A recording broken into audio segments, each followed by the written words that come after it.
Hey guys, Drama back at it again here with another video. So this is going to be a news update, um, going over and breaking down everything that's been happening in patch 2. So we got One Peg's live interview with the CEO of Iron Mace, Terrence, and now this is very interesting because this is the first time in 10 months since One Peg, or should I say Terrence, has done a live interview with anybody. I'll tell you guys all the content that I know that's been announced, and I'll put it all down in the description below, and you'll be able to access it freely on your own discretion. Now, for this video, I'm going to be explaining wipes and what we're going to see. So, as for our wipe details and info, we are going to be keeping character names, skins and emotes, your shards blue and red, and obviously, guys, um, whatever's left of your mental health. By the way, the patch is aimed for the 22nd of November, so just keep that in mind. So what's happening this patch? Obviously, very important. It's the attribute rework. It's one of the things that is happening on the patch, and currently there are two stats that govern the attributes and that are getting reworked, and that's agility and strength. And for agility and strength, respectively, agility governs movement speed and action speed, and strength governs physical power and health. Now, these are being split up into two other stats because they think that these stats are too strong currently. That's the reasoning for why. And what are the other stats, you might say? It's vigor and dexterity, which give you health for vigor, and for dexterity, action speed and interaction speed, respectively, of course. And what that means is that they're trying to split away from the typical god stats, they like to call it, in which you need these stats over every other stat. So they're trying to create some diversity. What's next?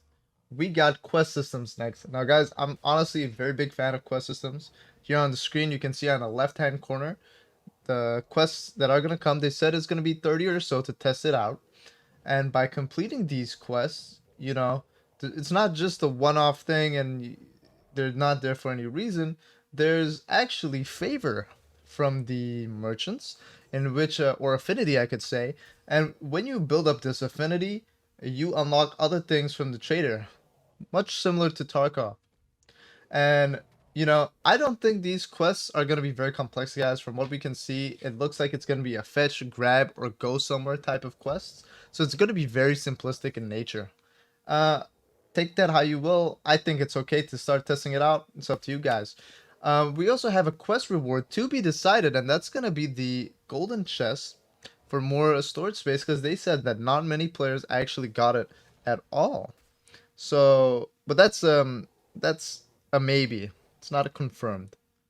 What after that, guys? So what we got after that is the Cyclops boss. Cyclops boss, I'll let you see it for yourself. That's the teaser.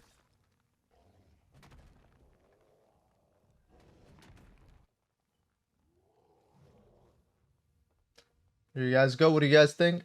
I personally think it looks pretty cool, but it looks a bit clunky, but obviously it's not finished yet. So after the Cyclops boss, we have new armor. New armor? I don't know if I'm the biggest fan. I know they need it for balancing purposes. I really wish we had new weapons. Unfortunately, new weapons are not coming to the game at this point. What can we say? What can we do? I don't know. Not too much. A little bit disappointed on this one. Expected a little bit more. But it's gonna be alright. There will be new weapons eventually. How about after this? Adventure points. These are actually very cool in my opinion. Adventure points are something you get at the end of a season after completing your high roller dungeons. Now you get rewards based on this for the next season, and that's 50 gold, 100 gold, 200 gold, 500 gold, 1,000 gold. But we don't know if this is for sure. This is actually a concept image. I think, my opinion, this is very good. This is very cool. I like it. I think it incentivizes a lot of people to go into the dungeons in High Roller, and hopefully we can stop seeing these dead High Roller lobbies late at night or even during the day. Because honestly, I'm not really a big fan of that. And the amount of rogues that are in the High Roller lobbies are crazy. It's actually insane. Like Naked Roads. How about a friends list, guys? Friends list.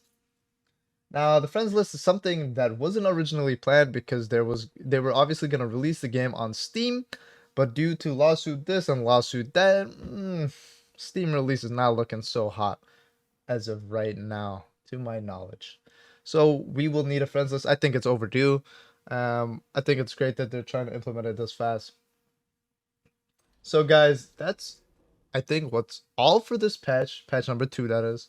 But what's happening in the near future, guys? The ice map. Yeah, this thing is gonna be a beauty for me. Personally, I really like the sound of it. There's gonna be an ice wyvern or a dragon. I don't know which one, but a dragon type of a monster, in which is the boss of the map, and there's gonna be similar mobs to it, as in the ice theme, in which you're gonna have to learn and have a similar experience to the original time you played Dark and Darker. I mean, the first time you played Dark and Darker, where you had to learn everything. That's what I'm trying to get to. It's gonna be a very fun ride. Gonna be very interesting. I can't wait for that big update.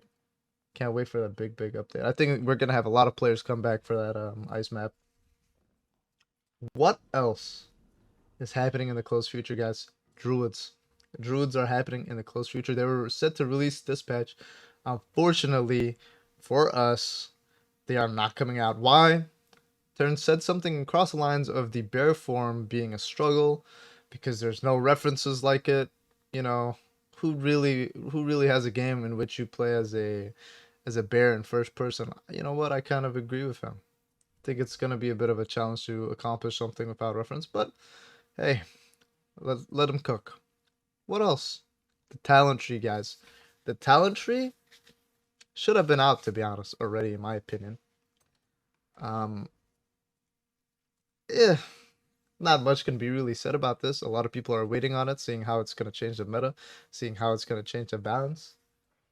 I can't wait for it myself. I hope they implement more talents in the future. Other than this, we have the flea market.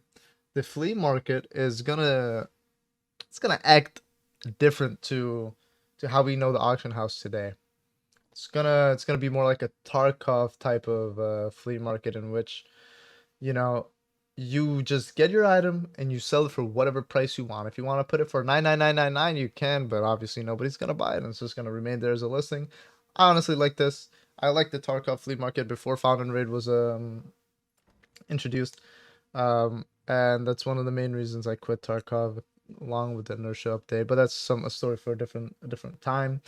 I believe that this is going to be very beneficial for the game. They're going to have some problems, of course. I mean, there's going to be RM tiers. They're going to abuse this system just like they did in Tarkov. You know, it's going to be a bunch of things that's going to happen, but we can go one step at a time. As for all of that, I think that's all, guys.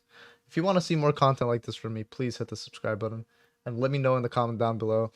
If you do want to see me make this type of content, then I will. If not, I can always steer away from it. In my opinion, I just want what's best for you guys. So just let me know, guys. Let me know down in the comments below. Thank you very much.